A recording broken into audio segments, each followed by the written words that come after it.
Can you give us some guidance to pediatrics in terms of when to refer a patient if a parent has a question or school has a question about whether a child is experiencing an absence seizure or whether it might be ADHD, an attentional issue?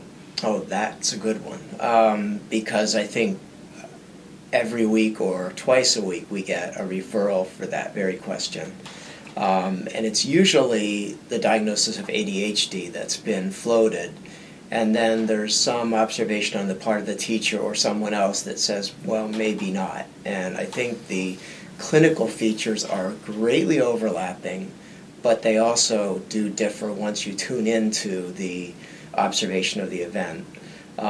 Seizures, absence seizures, which is also called a petit mal type of seizure, usually consists of a behavioral arrest, a staring spell, be it brief, with unresponsiveness during that time, and then a return to normal baseline. They usually occur many, many times a day, and they're usually very brief, not prolonged.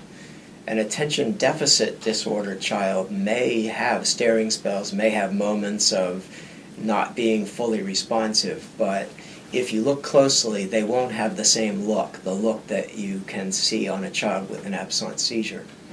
So clinically you can tell sometimes them apart.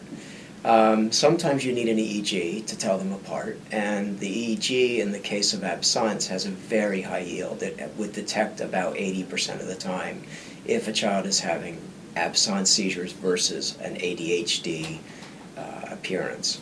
A string of absence seizures which do interfere with a child's ability to pay attention and register information can certainly look just like an ADHD profile, a child who appears to not understand and is asking what all the time.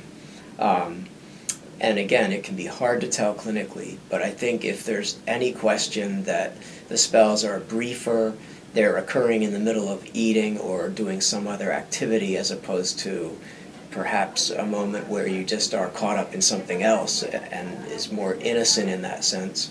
If it interrupts something particularly the child likes doing, then you'd have to suspect seizure as the basis for it.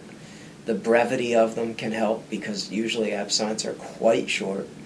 If you look closely, most kids with absence will have something about their eyes, either a little rolling upward or a little flickering of their eyelids. And again, that can help differentiate clinically from ADHD.